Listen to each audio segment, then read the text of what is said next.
Welcome back to Vetrilan today. இன்னைக்கு நம்ம எதை வீடியோ டிஸ்கஸ் பண்ணலாம் அப்படின்னா, இங்கிலீஷ்ல இருக்க ரிமைனிங், அதாவது டியூ ப்ராசஸ் ஆஃப் லால இருக்க ரிமைனிங் பார்ட்டை வந்து பார்க்கலான்னு இருக்கேன். ஃபர்ஸ்ட் வந்து disobedience to the order of the court. இதுல வந்து 4 பார்ட்ஸ் இருக்கு. ஃபர்ஸ்ட் வந்து ஸ்ட்ரிக்ட் ப்ரூஃப். ஸ்ட்ரிக்ட் ப்ரூஃப்ல அடுத்து வந்து 3 டாக்கர்ஸ் இருக்கு, 5 டாக்கர்ஸ் இருக்கு, இந்த வார்ட்ஸ் ஆஃப் த கோர்ட் இருக்கு. இது 4ஐயும் நம்ம இந்த வீடியோல டிஸ்கஸ் பண்ணலாம். ஃபர்ஸ்ட் வந்து ஸ்ட்ரிக்ட் ப்ரூஃப்னா என்னன்னு பார்ப்போம். ஸ்ட்ரிக்ட் ப்ரூஃப் அப்படின்றதுனா என்னன்னா, இப்போ வந்து கோர்ட்ல வந்து ஒரு விஷயத்தை நம்ம ப்ரூவ் பண்ணணும் அப்படின்னா ஸ்டூடெண்ட் எவிடன்ஸா இருக்கணும் அப்படின்னு சொல்லி சொல்லுவாங்க. ஸ்ட்ரிக்டா ப்ரூவ் பண்ணியிருந்தாதான் அது வந்து கோர்ட்ல வேலிடா இருக்கும் அப்படின்ற மாதிரி சொல்லுவாங்க. இதுல என்னென்ன சொல்றாங்க, இந்த சைடு ஹெட்டிங் கீழே என்னென்ன சொல்றாங்கன்றத பிரீஃபா உங்களுக்கு நான் சொல்றேன். ஸ்ட்ரிக்ட் ப்ரூஃப்ல என்ன சொல்றாங்கன்னா, ஒரு கோர்ட்டுக்கு என்னென்ன பவர்ஸ் இருக்கு, எதெல்லாம் வந்து என்னென்னலாம் பண்ண வைக்கலாம் அப்படின்றத சொல்ல, ஒரு பர்சனை என்னென்னலாம் பண்ண வைப்பாங்க அப்படின்றதான் சொல்றாங்க. இப்போ வந்து ஒரு பர்சன் இருக்காங்க அப்படின்னா அவங்கள வந்து இந்த அந்த ஒர்க் அவங்கள செய்ய சொல்லலாம், இல்லைன்னா வந்து அந்த ஒர்க்கை நீ செய்யக்கூடாது அப்படின்னு ஆர்டர் போடலாம் கோர்ட்டுக்கு. அப்படி அந்த பர்சன் வந்து அந்த ஆர்டரை டிஸ்ஒபே பண்றாங்க அப்படின்னா அவங்க மேல வந்து ஆக்ஷன் எடுப்பாங்க. எப்படி அததான் வந்து கண்டெம்ட் ஆஃப் கோர்ட்னு சொல்றாங்க. எப்படி ஆக்ஷன் எடுப்பாங்க அப்படின்னா அவங்களுக்கு ஃபைன் இம்போஸ் பண்ணலாம், இல்லாட்டி இம்ப்ரிசன்மெண்ட்டும் கொடுப்பாங்க அப்படின்ற மாதிரி சொல்றாங்க. அடுத்து இதுல என்ன சொல்றாங்க அப்படின்னா, இந்த மாதிரி கண்டெம்ட் ஆஃப் கோர்ட்டை வந்து கிரிமினல் அஃபென்ஸ் கீழையும் கொண்டு வரும். கிரிமினல் அஃபென்ஸ் அப்படின்ற மாதிரி சொல்றாங்க. அடுத்து இதுல என்ன சொல்றாங்க அப்படின்னா, இந்த விஷயங்கள்லாம் வந்து ஒரு கேஸ்ல எக்ஸ்பிளைன் பண்ணிருப்பாங்க. எந்த கேஸ் அப்படின்னா, பிராம்பிள் வேலி லிமிடெட் அப்படின்ற கேஸ்ல வந்து பிரீஃபா இத பத்தி எக்ஸ்பிளைன் பண்ணிருப்பாங்க அப்படின்றத இதுல சொல்றாங்க. இதான் வந்து ஸ்ட்ரிக்ட் ப்ரூஃப்.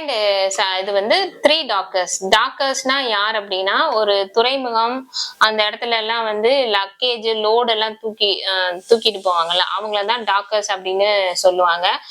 இதுல என்ன சொல்ல வராங்க அப்படின்னா, இந்த கேஸ் எப்படி ரெப்ரசென்ட் பண்றாங்க அப்படின்னா, சர்ச்மேன் வெர்சஸ் ஷாப் ஸ்ட்ரீவர்ஸ் அப்படின்னு ரெப்ரசென்ட் பண்றாங்க. இந்த கேஸோட ஃபேக்ட்ல என்ன சொல்றாங்க அப்படின்னா, இண்டஸ்ட்ரியல் ரிலேஷன்ஸ் ஆக்ட் 1971 வந்து வந்துச்சு. அது வந்ததுக்கு அப்புறமா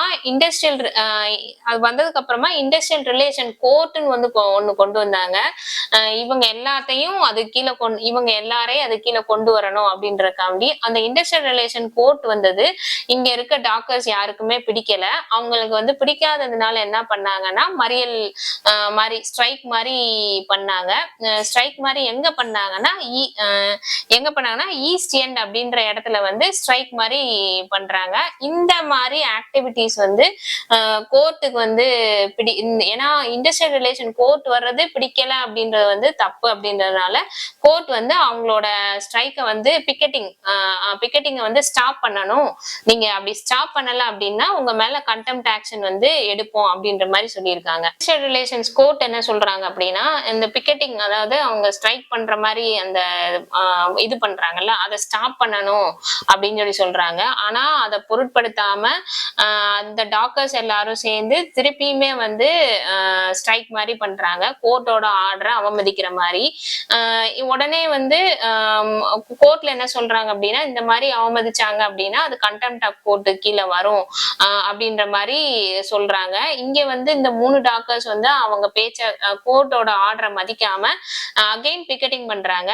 அப்ப வந்து கோர்ட் என்ன சொல்றாங்கன்னா, அகைன் லாஸ்ட் சான்ஸ் மாதிரி கொடுக்குறாங்க. 6th ஜூன், அதாவது இன்னைக்கு பிக்கெட்டிங் பண்றாங்கன்னா நாளைக்கு டுமாரோ 6th ஜூனுக்குள்ள வந்து அவங்க வந்து கோர்ட் ஆஃப் அப்பீல்ல வந்து எக்ஸ்பிளனேஷனை கொடுக்கணும். அப்படி கொடுக்கல அப்படின்னா அவங்க மேல வந்து ஆக்ஷன், கண்டெம்ட் ஆஃப் கோர்ட் கீழே அவங்க மேல ஆக்ஷன் எடுப்பாங்க, இம்ப்ரிசன்மென்ட் பண்ணுவோம் அப்படின்ற மாதிரி சொல்றாங்க. அங்க இருக்க மக்கள் எப்படி பேசிக்கிறாங்க அப்படின்னா, இப்ப என்ன ஆயிரும், டாக்டர்ஸ் வந்து அந்த 3 டாக்டர்ஸ்க்கும் வந்து நோட்டீஸ் அனுப்புவாங்க கோர்ட். அவங்க மறுபடியும் டிஸ்ஒபே பண்ணுவாங்க, கோர்ட்டோட ஆர்டரை மதிக்காம மறுபடியும் வந்து பிக்கெட்டிங் பண்ணுவாங்க. அப்படி பிக்கெட்டிங் பண்ணும்போது வந்து இவங்க என்ன பண்ணுவாங்க, கோர்ட் வந்து அவங்க மேல கண்டெம்ட் ஆக்ஷன் எடுக்கும், இம்ப்ரிசன்மென்ட் கொடுப்பாங்க. உடனே வந்து அவங்க தியாகி மாதிரி ஆயிடுவாங்க அப்படின்ற மாதிரி மக்கள் அங்க பேசிக்கிறாங்க. அப்படி இந்த மாதிரி மக்கள் பேசுறாங்களா. இந்த மீன் டைம்ல என்ன ஆகுதுன்னா, அவங்க பேசுறதுக்கு மாறா வந்து அபிஷியல் சாலிசிட்டர் என்ன பண்றாருன்னா, இந்த 3 டாக்டர்ஸ்காண்டி ரெப்ரசென்ட் பண்ணி இண்டஸ்ட்ரியல் ரிலேஷன்ஸ் கோர்ட்ல கொடுத்த ஆர்டரை வந்து குவாஷ் பண்ணுங்க அப்படின்ற மாதிரி சொல்றாங்க. அதே மாதிரி அதை வந்து கோர்ட் ஆஃப் அப்பீல்ல போய் வந்து அந்த ஆர்டரை குவாஷ் பண்ண சொல்லி கேட்டிருப்பாங்க. கேட்கும்போது அந்த டாக்டர்ஸ் வந்து வெளியில இருக்க கேட்ல நின்றுப்பாங்க. ஏன் அப்படின்னா அவங்களுக்கு பயம் என்னன்னா சப்போஸ் நம்மள அரெஸ்ட் பண்ணிடுவாங்களோ, நம்மள பிடிச்சி பிரிசன்ல போட்டுருவாங்களோ அப்படின்னு பயந்துட்டு வெளியில நின்றுப்பாங்க. இங்க இந்த நெக்ஸ்ட் வந்து இங்க என்ன நடக்கும் அப்படின்னா இவங்களை வந்து ஜெயில போடல. அதே மாதிரி வந்து இம்ப்ரிசன்மெண்ட் கொடுக்கல ஃபர்ஸ்ட். செகண்ட் வந்து அவங்களுக்கு எந்த பனிஷ்மெண்ட்டும் கொடுக்கல அப்படின்னு இங்க எல்லாம் பேசிக்கிறாங்க. அதுக்கடுத்து இங்க எல்லா மக்கள் என்ன சொல்றாங்க அப்படின்னா இந்த அபிஷியல் சாலிசிட்டர் யாரு, இவரோட ஒர்க்கிங் நேச்சர் என்ன, இவர் எப்படி வந்து இந்த மாதிரி அந்த 3 டாக்டர்ஸ்க்கு வந்து இந்த அவங்கள இம்ப்ரெசன்மெண்ட் பண்றதுல இருந்து எப்படி காப்பாத்தினாரு அந்த மாதிரி எல்லாம் பேசிக்கிறாங்க. அபிஷியல் சாலிசிட்டரோட ஒர்க் என்னன்னா இப்ப யாராவது ஒரு பர்சன் இருக்காங்க, அவங்களுக்கு வந்து லீகல் லீகல் ரெப்ரசன்டேஷன் தேவைப்படுது கோர்ட்ல அப்படின்னும் போது இவர் வந்து அவங்க சார்பா போய் ரெப்ரசென்ட் பண்ணி பேசுவாரு. இதுதான் அபிஷியல் சாலிசிட்டரோட ஒர்க்கிங் நேச்சர் அப்படின்னு இந்த இதுலயே எக்ஸ்பிளைனும் பண்றாங்க. 2 PM முன்னாடி வந்து அபிஷியல் சாலிசிட்டர் வந்து கோர்ட் ஆஃப் அப்பீல்ல போய் அப்பீல் பண்ணிடுறாரு. இந்த மீன் டைம்ல வந்து மிஸ்டர் பேன் பேன் அப்படின்றவர் என்ன பண்றாரு அப்படின்னா இண்டஸ்ட்ரியல் ரிலேஷன்ஸ் கோர்ட்டுக்கு அவர் யார் அப்படின்னா இந்த இண்டஸ்ட்ரியல் ரிலேஷன்ஸ் ரிலேட்டடா இருக்க எல்லா மேட்டர்ஸ் பத்தியும் கிளியரா தெரிஞ்சு வச்சிருக்க ஒரு அட்வொகேட். அவர் என்ன பண்றாருன்னா அவர் சைட்ல இருக்க அந்த 3 டாக்டர்ஸ் ரிலேட்டடான டாக்குமெண்ட்ஸ் எல்லாம் போய் கோர்ட்ல ஒப்படைக்கிறாங்க. அப்படி ஒப்படைக்கும் போது என்ன ஆகுது அப்படின்னா அந்த எவிடன்ஸ் வந்து சஃபிஷியன்டா இல்ல, ஸ்ட்ரிக்ட் ப்ரூஃபா இல்ல அந்த மாதிரி சொல்றாங்க. இந்த எவிடன்ஸ் வந்து இந்த 3 டாக்டர்ஸ் வந்து கண்டெம்ட் பண்ணாங்க அப்படின்றதுக்காண்டி எந்த ப்ரூஃபும் இல்ல அப்படின்ற மாதிரி சொல்றாங்க. எவிடன்ஸ் அதாவது மிஸ்டர் பேன் கொடுத்த எவிடன்ஸ் வந்து எவிடன்ஸை வச்சு பார்த்தா இந்த 3 டாக்டர்ஸ் அரெஸ்ட் பண்றதுக்கு சஃபிஷியன்டா எவிடன்ஸா இல்ல அப்படின்னு சொல்லியிருப்பாங்க. என்ன அதுல சொல்லியிருக்காங்க அப்படின்னா இப்போ ஒரு அக்யூஸ்டு பர்சன் அரெஸ்ட் பண்ணும் அப்படின்னா அவங்களுக்கு ப்ராப்பர் நோட்டீஸ் சர்வ் பண்ணும், அவங்களுக்கு ரீசனபிள் அவங்க சைடு என்ன சொல்ல வராங்கன்றத கேட்கணும். அப்படி அவங்க வந்து ஒத்துழைக்கல அப்படின்னா அவங்களுக்கு வந்து அவகாசம் கொடுக்கணும், அப்படியெல்லாம் கொடுத்துட்டு இந்த கேஸ் நடந்துருந்துச்சு அப்படின்னா இது வந்து கண்டெம்ட் ஆஃப் கோர்ட்டு கீழே வரும். ஆனா இவங்க இண்டஸ்ட்ரியல் ரிலேஷன்ஸ் கோர்ட்ல இவங்க பிக்கெட்டிங் பண்ண உடனே அவங்கள வந்து அரெஸ்ட் பண்ணணும் கண்டெம்ட் ஆஃப் கோர்ட் அப்படின்னு சொல்லி சொன்னதுனால இது வந்து கண்டெம்ட் ஆஃப் கோர்ட்டு கீழே வராது, இவங்க வந்து கிரைம் கமிட் பண்ணவே இல்லை அப்படின்ற மாதிரி கோர்ட்ல வந்து சொல்லி ஜட்ஜ்மெண்ட்டும் கொடுத்திருப்பாங்க. இதுதான் வந்து 3 டாக்டர்ஸ் கேஸ். அடுத்து வந்து 5 டாக்டர்ஸ். இது வந்து கரெக்டா 4 வீக்ஸ் அந்த 3 டாக்டர்ஸ் கேஸ் நடந்த 4 வீக்ஸ்ல 6th ஜூலை 1972ல இந்த கேஸ் நடக்குது. சேம் தான் இங்க வந்து 5 டாக்டர்ஸ் வந்து ஒரு கண்டெய்னர் டிப்போர்ட் முன்னாடி வந்து பிக்கெட்டிங் பண்றாங்க. சேம் இண்டஸ்ட்ரியல் ரிலேஷன்ஸ் கோர்ட் வந்து அவங்களுக்கு வந்து பிக்கெட்டிங் பண்ணக்கூடாதுன்னு சொல்றாங்க, அவங்க பிக்கெட்டிங் பண்றாங்க. அகைன் வந்து இதனால வந்து ட்ரேட் யூனியன் எல்லாம் சேர்ந்து ஸ்ட்ரைக் பண்ணாங்க அப்படின்னா பெரிய லாஸ் ஆகும் அப்படின்னு சொல்லி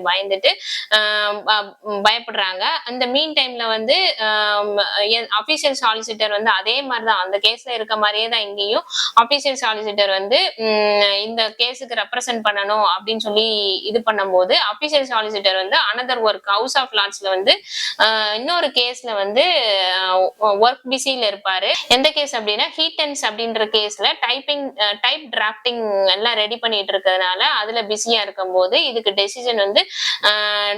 டெசிஷன் எப்படி கொடுத்திருப்பாங்கன்னா டெலிபோன் மூலமா வந்து பிரசிடென்ட் ஆஃப் இண்டஸ்ட்ரியல் ரிலேஷன்ஸ் கோர்ட்டுக்கு வந்து அவரோட யாரு அபிஷியல் சாலிசிட்டர் வந்து பேசி எவிடன்ஸ் வந்து ப்ரூடென்ட்டா இல்ல அப்படின்னு சொல்லிட்டு இந்த கேஸ்லயுமே வந்து அந்த 5 டாக்டர்ஸோட கமிட்டல் வந்து ஸ்டாப் ஆயிருக்கும்.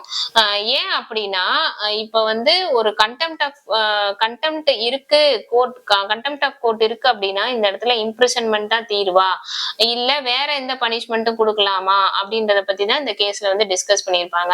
இதுதான் வந்து 5 டாக்டர்ஸ். நெக்ஸ்ட் வந்து the wards of the court. The wards of the court அப்படின்னா இதுல இந்த கேஸ் எப்படி ரெப்ரசென்ட் பண்றாங்கன்னா REF அப்படின்னு ரெப்ரசென்ட் பண்றாங்க. இந்த கேஸ்ல என்ன சொல்றாங்க அப்படின்னா ஒரு பப்ளிக் டெஸ்க்ல நடக்கிற ஒரு ப்ரொசீடிங்ஸ ஒரு நியூஸ் பேப்பர் பப்ளிஷ் பண்ணலாம். நியூஸ் பேப்பரோட rights, freedom of speech and expression அதை பத்தி தான் அதுல சொல்லியிருப்பாங்க. என்ன சொல்றாங்க அப்படின்னா, பிரைவேட்டா ஒரு வாட்ஸ்அப் ப்ரொசீடிங்ஸ் நடந்துகிட்டு இருக்கு அப்படின்னும் போது இந்த இடத்துல நியூஸ் பேப்பர் வந்து அதை பப்ளிஷ் பண்ணலாமா, அதை பத்தின வந்து கருத்துக்களை வந்து அவங்களோட நியூஸ் பேப்பர்ல போடலாமா, அதே இது வந்து பப்ளிக்கா ஒரு விஷயம் வந்து கோர்ட்ல நடக்குது, அதை பத்தி வந்து அந்த நியூஸ் பேப்பர்ல வந்து அவங்களோட கருத்துக்களை வந்து வெளியிடலாமா. இது வந்து 1976ல நடந்த ஒரு விஷயம். இதுல என்ன அப்படின்னா, ஒரு 15 இயர் ஓல்டு கேர்ள வந்து ஒரு 28 இயர் மேன் வந்து மயக்கி மயக்கமா இந்த மாதிரி கொடுத்து அந்த பொண்ணை வந்து கூட்டிட்டு போய் அந்த குழந்தைய வந்து செக்ஷுவலா அபியூஸ் பண்ணியிருப்பாங்க. இந்த விஷயம் வந்து அந்த குழந்தை வந்து அவங்க அம்மாட்ட போய் சொல்லும் போது அவங்க வந்து அது ரிலேட்டடான கேஸ் தான் வந்து கோர்ட்ல நடந்துட்டு இருக்கும். சரிங்களா? அப்ப இந்த கேஸ்ல வந்து என்ன சொல்றாங்கன்னா, கேஸ் நடந்துகிட்டு இருக்கும், இது வந்து பிரைவேட்டா நடந்துகிட்டு இருக்கு. ஆனா டெய்லி டெலகிராம் அப்படின்ற நியூஸ் பேப்பர் என்ன பண்ணிட்டாங்க அப்படின்னா, இதை வந்து பப்ளிஷ் பண்ணிடுறாங்க. எப்படி பப்ளிஷ் பண்றாங்க, என்ன ஹெட்டிங்கோட இதை பப்ளிஷ் பண்றாங்க அப்படின்னா, டெய்லி டெலகிராம் அப்படின்ற நியூஸ் பேப்பர் வந்து இதை பப்ளிஷ் பண்ணிடுறாங்க. அவங்க மேகசின் நியூஸ் பேப்பர்ல எப்படி பப்ளிஷ் பண்றாங்க அப்படின்னா, jailed lover should visit hostel girl 16 அப்படின்னு வந்து பப்ளிஷ் பண்ணிடுறாங்க. இந்த விஷயம் வந்து அபிஷியல் சாலிசிட்டருக்கு தெரிய வருது. அபிஷியல் சாலிசிட்டர் என்ன பண்றாங்கன்னா, கோர்ட்ல ஒரு ப்ரொசீடிங்ஸ் நடந்துகிட்டு இருக்கு அப்படின்னும் போது, அது பிரைவேட்டா நடந்துகிட்டு இருக்குன்னும் போது அந்த விஷயங்களை வந்து வெளியில வந்து இப்படி லார்ஜ் அமௌண்ட் ஆஃப் பப்ளிக் வந்து தெரியற மாதிரி இப்படி பப்ளிஷ் பண்ணது வந்து கண்டெம்ட் ஆஃப் கோர்ட், இது வந்து தப்பு அப்படின்ற மாதிரி சொல்லியிருப்பாங்க. இதுல வந்து என்ன சொல்றாங்க அப்படின்னா, கோர்ட்ல இது வந்து கண்டெம்ட் ஆஃப் கோர்ட் கீழே வருமா, இப்படி வந்து ஒரு வாட்ஸ்அப் ரிலேட்டடான ஒரு விஷயங்களை வந்து பிரைவேட்டா கோர்ட்ல பேசிட்டு இருக்கத இப்படி வந்து பப்ளிக்கா நியூஸ் பேப்பர் பப்ளிஷ் பண்ணிருக்கு, இது வந்து கண்டெம்ட் ஆஃப் கோர்ட், இது கிரிமினல் அஃபென்ஸ் கீழே வருமா அப்படின்ற மாதிரி டிஸ்கஷன் போயிட்டு இருக்கும். இந்த மீன் டைம்ல கோர்ட்ல என்ன சொல்றாங்க அப்படின்னா, நியூஸ் பேப்பர் எடிட்டர் வந்து இந்த நியூஸ் வந்து பப்ளிஷ் பண்ணியிருக்காரு அப்படின்னும் போது அந்த நியூஸ் பேப்பர் எடிட்டருக்கு வந்து இது வந்து பிரைவேட்டா நடந்த வாட்ஸ்அப் ரிலேட்டடான விஷயமா அப்படின்றது அவருக்கு ஃபர்ஸ்ட் தெரியாது. அவர் வந்து ஒன் ஆஃப் த பார்ட்டியாவும் இல்ல, அவருக்கு வந்து ப்ராப்பரா வந்து எந்த நோட்டீஸும் கொடுக்கல. அப்படி கொடுக்காத போது இது கண்டெம்ட் ஆஃப் கோர்ட் கீழே வருமா அப்படின்றத பார்க்கணும். இன்னொன்னு வந்து என்ன சொல்றாங்க அப்படின்னா, இந்த மாதிரி பப்ளிஷ் பண்றது வந்து ப்ராஹிபிட்டடு அப்படின்றது தெரியணும் அவருக்கு. இந்த மாதிரி விஷயங்களை பப்ளிஷ் பண்றது வந்து ப்ராஹிபிட்டன்றது தெரியணும். அந்த மாதிரி அவருக்கு அந்த எடிட்டருக்கு தெரியுமா தெரியாதான்னு தெரியல. இன்னொன்னு வந்து என்னன்னா, இந்த கேஸ்ல தான் வந்து கில்ட்டி மைண்ட், அவர் வந்து உண்மையாவே வேணும்னே அந்த நியூஸை பப்ளிஷ் பண்ணணும், இது மூலமா வந்து அந்த ஃபேமிலியும் அந்த குழந்தையும் அசிங்கப்படணும் அப்படின்னு நினைச்சாரா, அவருக்கு வந்து மென்ஸ்ரியான்ற கான்செப்ட் வந்து இருக்கா அப்படின்றத வந்து இந்த கேஸ்ல தான் சொல்லியிருப்பாங்க. இருக்கான்னு நம்ம செக் பண்ணி பார்த்தோம் அப்படின்னா அவருக்கு வந்து மென்ஸ்ரியா இல்ல அப்படின்ற மாதிரி தான் இதுல சொல்லியிருப்பாங்க. ஏன்னா அவருக்கு வந்த நியூஸை அவர் பப்ளிஷ் பண்ணாரு, இது வந்து பிரைவேட்டா எடுத்ததா பப்ளிக் எல்லாருக்கும் தெரியப்படுத்தலாமா அப்படின்றது அவருக்கும் தெரியாது அப்படின்ற மாதிரி தான் இதுல சொல்றாங்க. அவருக்கு அந்த எடிட்டருக்கு வந்து அந்த மென்ஸ்ரியா இருக்கான்றதையும் செக் பண்ணணும் அப்படின்ற மாதிரி சொல்றாங்க. மென்ஸ்ரியா அப்படின்றது வந்து நிஜமாவே அவருக்கு வந்து இந்த நியூஸ் மூலமா வந்து கண்டெம்ட் கிரியேட் பண்ணணுன்ற தாட் இன்டென்ஷன் இருக்கான்றத பார்க்கணும். இல்லைன்னா கோர்ட்ல என்ன டிஸ்கஸ் பண்றாங்க அப்படின்னா, இல்லைன்னா ஒருவேளை அந்த அந்த குழந்தை அந்த பொண்ணோட பேரண்ட்ஸோ இல்லைன்னா அவங்களோட அட்வொகேட்ஸோ இல்லைன்னா அவங்களோட ஃப்ரெண்ட்ஸோ இந்த நியூஸை வந்து லீக் பண்ணிருக்கலாம்ல அப்படின்ற மாதிரியும் டிஸ்கஷன் போயிட்டு இருக்கு. அவர் அந்த எடிட்டர் வந்து பொறுப்பு இல்லாம அந்த மேகசின் அவரோட நியூஸ் பேப்பர்ல வந்து பப்ளிஷ் பண்ணாரா அப்படின்ற மாதிரி டிஸ்கஷன் போகுது. இந்த மீன் டைம்ல என்ன தெரிய வருது அப்படின்னா, டெய்லி டெலகிராம்ன்ற மேகசின் பேப்பருக்கு வந்து இந்த குழந்தையோட பேரண்ட் இருப்பாங்கல்ல, அவங்களே தான் போய் அந்த நியூஸை வந்து சொல்லியிருப்பாங்க. சொன்னதுனால இது வந்து பப்ளிக்கான விஷயம் போல, இது வந்து பிரைவேட்டான விஷயம் இல்ல அப்படின்னு நினைச்சு அந்த எடிட்டர் வந்து அந்த நியூஸை வந்து பப்ளிஷ் பண்ணியிருப்பாரு. எடிட்டரோட தரப்புல என்ன சொல்றாங்க அப்படின்னா, நாங்க வந்து ஒரு லோக்கல் கவுன்சில் வச்சு ஃபுல்லா இன்குவரி பண்ணியிருக்கோம், அதுக்கப்புறமா வந்து ஒரு அபிஷியல் சாலிசிட்டரை வச்சும் கேட்டிருக்கோம், இது வந்து பப்ளிஷ் பண்ணலாமா, இது பிரைவேட் ஆனதா பப்ளிக் ஆனதா அப்படின்றத கேட்டிருக்கோம். ப்ராப்பர் இன்ஃபர்மேஷன் வந்து எங்களுக்கு வந்ததுனாலதான் நாங்க இதை பப்ளிஷ் பண்ணோம் அப்படின்ற மாதிரி சொல்றாங்க. சொன்னதுக்கு அப்புறம் இங்க என்ன சொல்றாங்கன்னா, மென்ஸ்ரியா வந்து மேட் அவுட் ஆகல, இது வந்து கண்டெம்ட் ஆஃப் கோர்ட்டு கீழே வராது அப்படின்ற மாதிரி ஒரு ஜட்மெண்ட் வந்தது. டியூ ப்ராசஸ் ஆஃப் லால வந்து disobedience to the order of the court கீழே வருது. இதுல வந்து ஒவ்வொரு 3 டாக்கர்ஸ் 5 டாக்கர்ஸ் இது ரிலேட்டடான 7 மார்க்ஸ் கேட்பாங்க, இல்லைன்னா வந்து 4 மார்க்ஸும் கேட்பாங்க. இல்லைன்னா இந்த ஸ்ட்ரிக்ட் ப்ரூஃபை பேஸ் பண்ணி நமக்கு வந்து ப்ராப்ளம்ஸும் கேட்கறதுக்கு சான்சஸ் இருக்கு. நம்ம வந்து இதுல இருக்க கேஸ் லாஸை வச்சு நம்ம ஆன்சர் பண்ணிக்கலாம். இந்த மாதிரி law related videos, current affairs, recent judgments இதை பத்தி தெரிஞ்சுக்கணும் அப்படின்னா மறக்காம எங்களோட சேனல் சப்ஸ்கிரைப் பண்ணி வச்சுக்கோங்க. லா ஸ்டூடெண்ட்ஸ்க்கு பயங்கர யூஸ்ஃபுல்லா இருக்கும். தேங்க்ஸ் ஃபார் வாட்சிங்.